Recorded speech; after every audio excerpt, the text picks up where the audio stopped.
Hi, everybody. This is Susan Duncan standing in today as guest producer for Hercules Invictus for the Living Hellenismos podcast, starring Tony Mierzwicki, presented by Mount Olympus. Tony has a very, very special guest on today, one of his very closest friends who had the honor of hanging out with recently. And both of these guys, you're really, really in for a treat just to overhear some of the conversations that they're going to have in a little while. Honestly, put your seatbelt on. You're going to be with a couple of scholars and masters. So first, I'm going to introduce the host of the show, Tony, who's laughing off camera. And his books here, he is the author of Greco-Egyptian Magic and also Living Hellenismos, which you should be able to say it before you can buy it. So Tony always jokes with me about that. But wonderful, wonderful books. And welcome, Tony, to your show. Thank you, Susan. And I'm admiring the artwork behind you. You've got two of my favorite Elvis paintings behind you. And for those not familiar with Susan, she actually painted those paintings. They're just two of the many Elvis paintings that she's created. But to the matter at hand, we're very pleased to have Jean-Louis de Biasi on the show to talk about Mediterranean yoga and theurgy as practiced by the magical order, the Aurum Solis. But first, let's have a look at his background. Jean-Louis de Biasi is an author, lecturer, and philosopher. He is also a certified yoga teacher, practicing several branches of yoga for more than 40 years. He has been initiated into the highest degrees of several Western traditions. He is the Grand Master of the Aurum Solis, Mediterranean Yoga, and GP of the Kabbalistic Order of the Rose Cross. Prior to his involvement in American Freemasonry, he received the highest degrees in Freemasonry in Europe, including the degrees of Egyptian Freemasonry. He specializes in esoteric Freemasonry and rituals. With his wife, Patricia, he is managing the international organizations mentioned previously and teaching the 8 rays of Mediterranean yoga all over the world. Jean-Louis, thank you so much for making yourself available and coming on the show. How are you today? My pleasure. I am good. Okay, I've had the privilege of having had a number of fascinating private conversations with you, and it dawned on me that I'd like to be able to share some of those conversations with our listeners. So you've privately told, and we can talk about that on the show for the benefit of our listeners. So you've privately given me an amazing account of your first initiation as a young man in the Great Pyramid. And I look forward to seeing this in print one day. It was an absolutely amazing account. Perhaps you could share bits and pieces of it. But the thing that dawned on me was that not everyone has the means to travel to Europe. So what would you suggest as an inexpensive substitute? This is really a very, very interesting, important question, and I love it, and I cannot answer. Why I cannot answer? Because this is exactly as if you tell me, I love this cookie, but can you give me a cheaper one that is so good, even better than the original one? Can you? Yes, maybe, maybe not. So what that means? That means that locations, ancient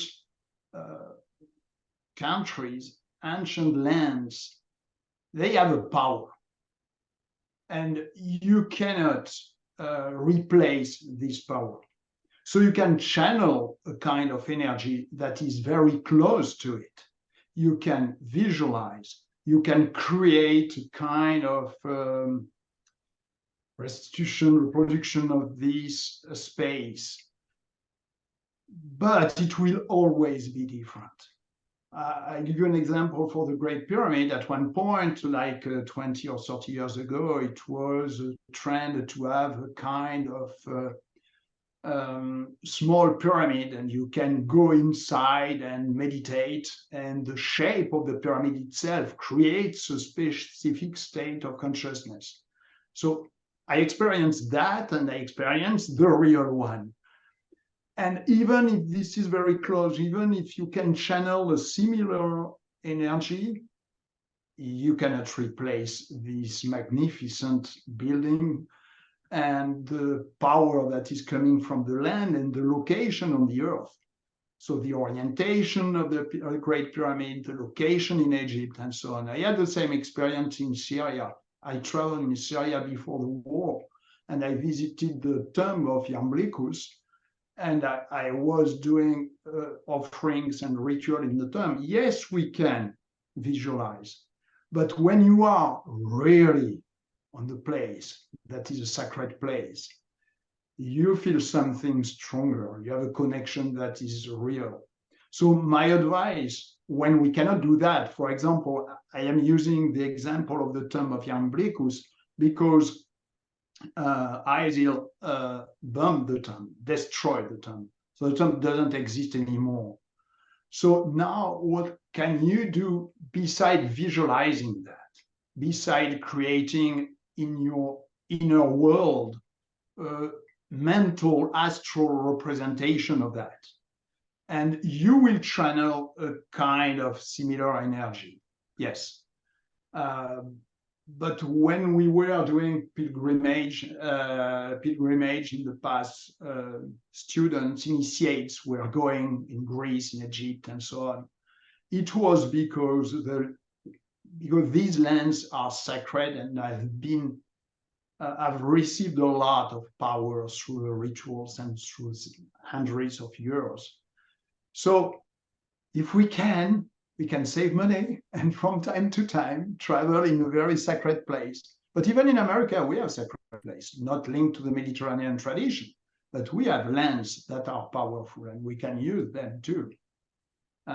So yes, as a substitute, creation of an inner temple, creation of a strong visualization that can allow you to channel a similar energy. So you can do that. And beside that, if you can, and I love to use it, use specific shapes. I was talking about the shape of the pyramid, and even a replica of a pyramid in front of you. And you put for example, your photo, the photo of your face, under this pyramid, and if you choose carefully which kind of stone the pyramid is made of and so on, you will channel a very powerful energy very close to the original one. So there are several techniques. And to end on this answer, if you do that alone, with a good training, visualization, breathing, and so on, you can obtain a very powerful energy. If you work to do the same with a partner, this is even greater.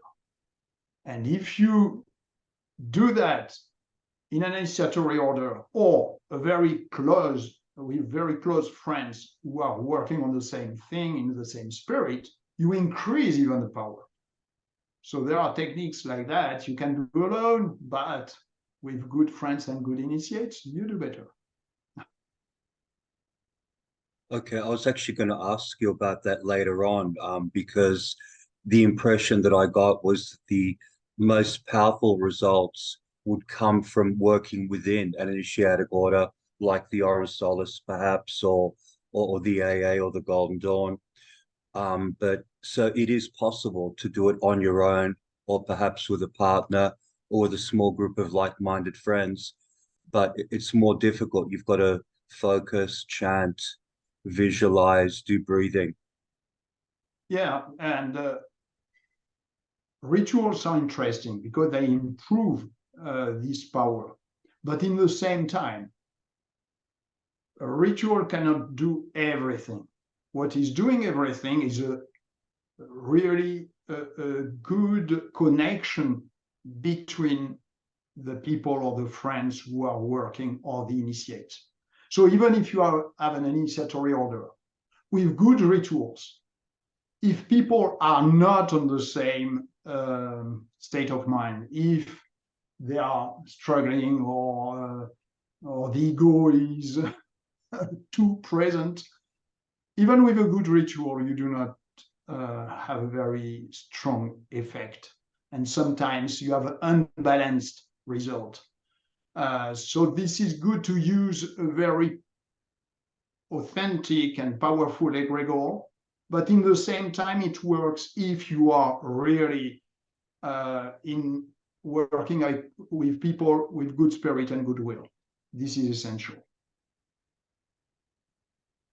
So you talked before about how because we don't have access to European ruins in this country, there are still places of power. So while you were talking, I was thinking about the Anasazi ruins in the southwest. There are also places of power like Sedona with its 4 main vortices and a number of small vortices. I think that so long as you're in some sort of place of power or some sort of place of worship, you would probably maximize your chances of having a successful initiation. Yeah, I believe so, but in the same time, I'm always cautious. And I tell you why.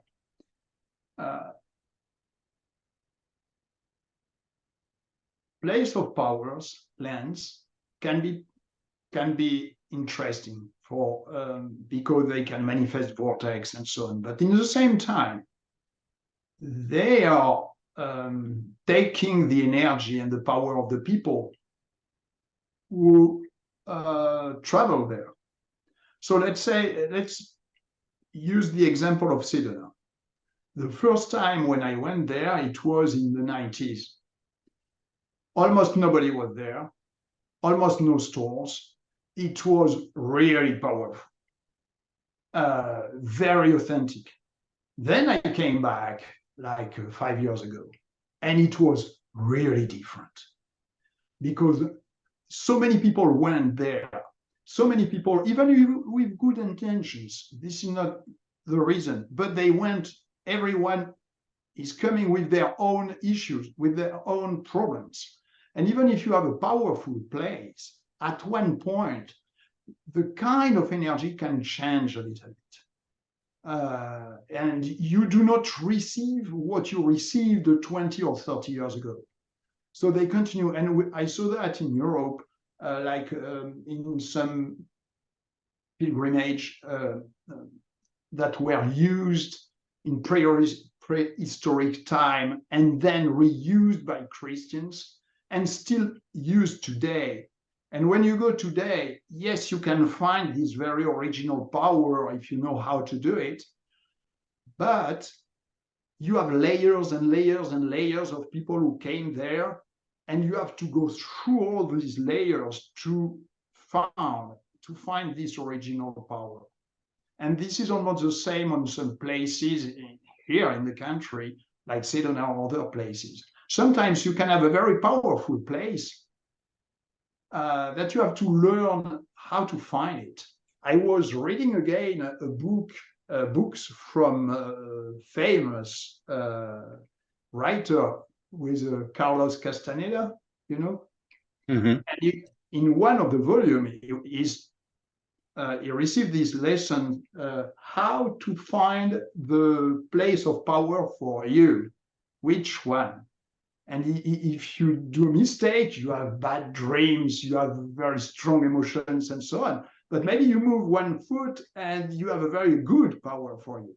So this is really a kind of very important initiation to understand the difference between a place of power that has been powerful, a place of power that is almost desecrated, and one that is strong for you. And sometimes around an ancient place of power, you can find locations just for you that are working for you because you have not the same spirit. But if you go everywhere where people are going, this is not always the best. This is my view and experience. Okay. What do you consider to be the main goals of initiation? How many hours do you have in the show? Just a short summary. Yeah, like give me the ultimate goal of life in 2 seconds. Yeah, I cannot. if I'm honest, I can give you two things that are important, I think, in the initiation. But these two things work if the initiators are well trained to work simultaneously on the physical and spiritual levels. And then, if they do not have a very strong ego, and if humility is there, working just to channel the powers through the ritual.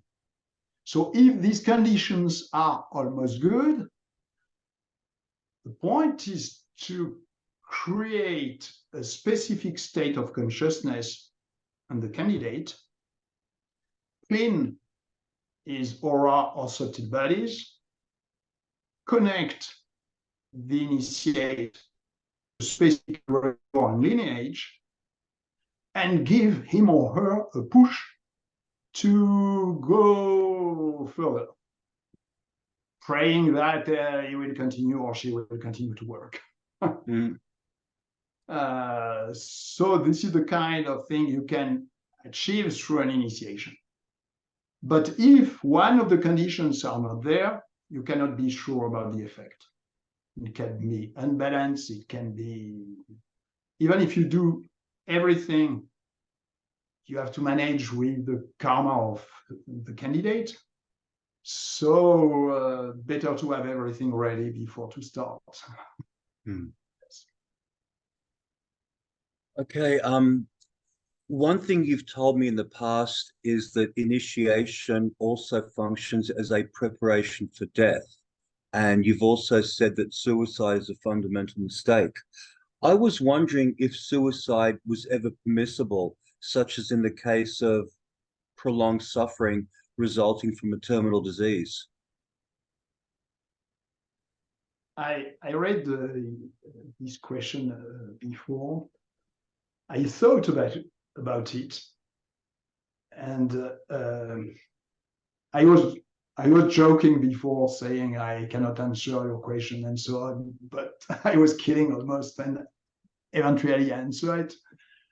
This time I am not so sure, because first, this is true that in the hermetic and theurgic path, suicide is not an option. You have to go through your life and achieve a specific goal. But in the same time, we know in the past, some past masters who did it. In the same time, I strongly approve in specific case, and individually approve in specific case, people who are very ill and cannot do anything, they can be assisted to terminate their life. And, okay, but when I was speaking about that with Patricia, we had this conversation and saying, yeah, but every time we are just speaking about physical pain. But what about people who have a very strong moral pain? We don't speak about that, but the pain is still pain. So is it exactly the same or not?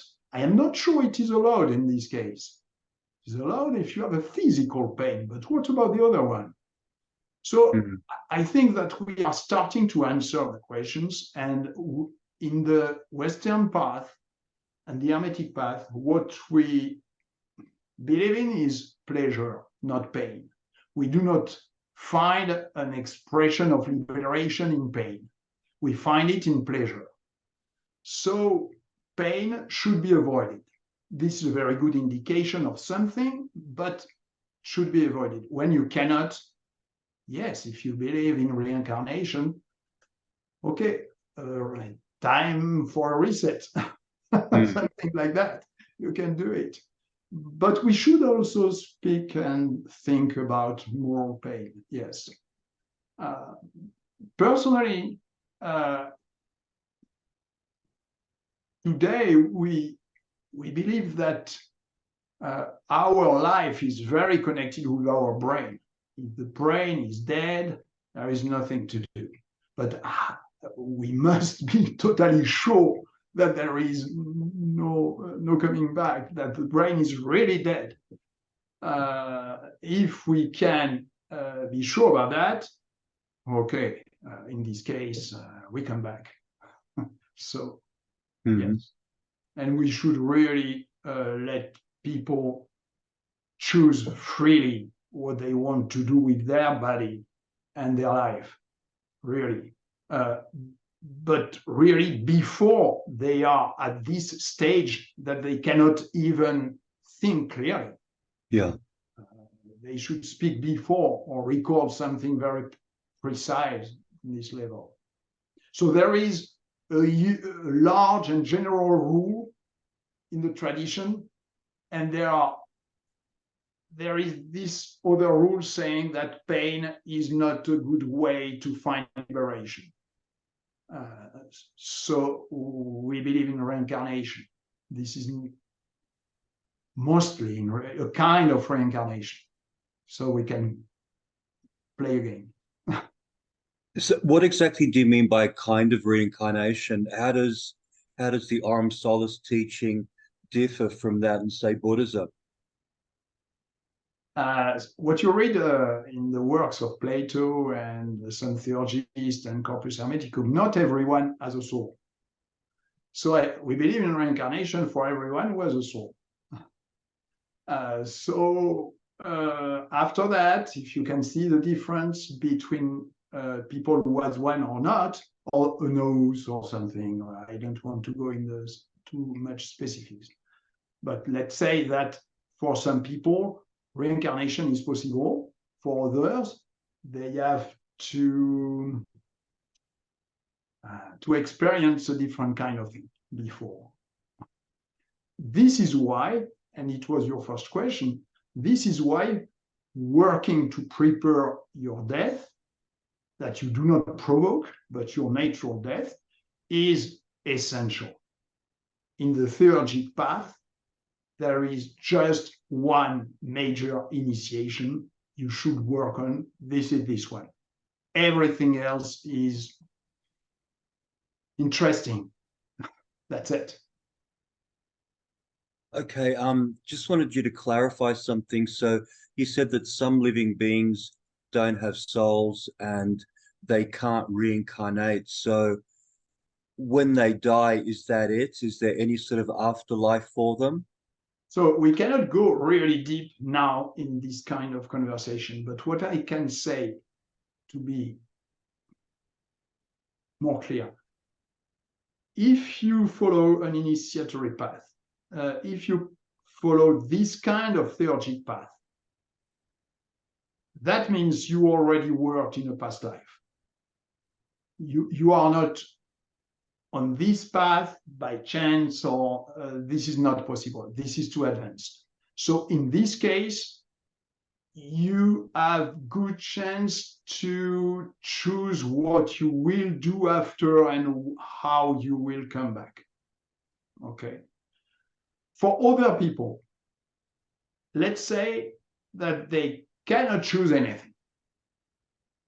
And Pythagoras was talking about that. He was talking that some are coming back in animal forms, others are coming back in plants, in rocks, and anything. They cannot control anything. The point of the theurgist is to cross this threshold in full awareness, keeping everything you learn in this life and continuing the work. If you cannot do that, you lose your life, let's say. It was fun, it was excellent, we had a good time, but yeah. Alzheimer. When you are dead, everything vanishes. Personally, I prefer to keep everything I learned in this life and continue the work. And this is like, can you imagine starting every day, and we saw movies about that, starting every day as a new yourself, losing everything you did in the past day, and everything is a new. This is perfect. At least you are free for a lot of things. But what do you learn? Nothing.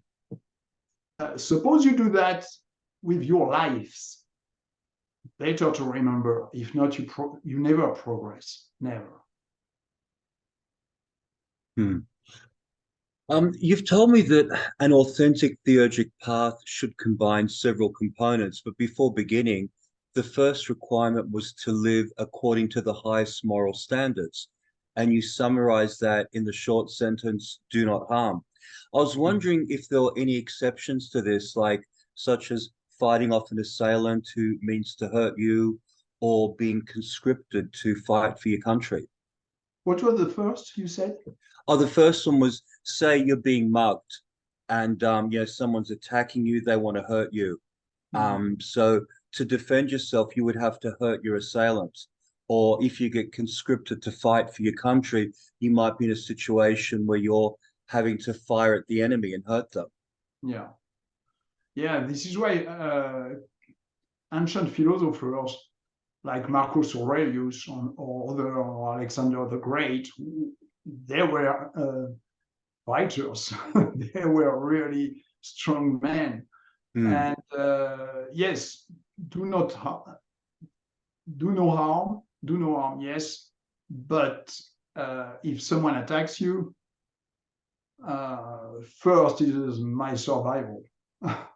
Yes. That's it. I have absolutely no doubt about it. I will never attack someone. Never. And I never did it. But if someone try physically or in a different kind of, like on the invisible plan and so on, you should not start. Okay. Yeah. If someone starts, I react. And my strong advice is to not start. Yes. Yeah. So my understanding is that in the Aurum Solis, there are 8 main categories or rays which have been identified that should be used and mastered by the theurgist to be successful in their quest. So I'd like to work through those 8 rays. So starting off with the first one, what can you tell us about mindfulness? Just first, to tell you why we chose 8, because of the great star, obviously. But in the same time, what we realized that theurgy is a holistic system. This is not just a kind of ceremonial magic or high magic. This is a full, all holistic system that contains all the aspects we can master through psychic powers and everything you can develop within you. And our past Grandmaster, Carl Llewellyn,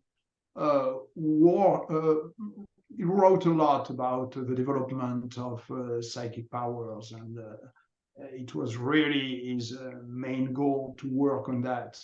So this is why after that, we said, let's identify very clearly what are the main elements of this holistic system.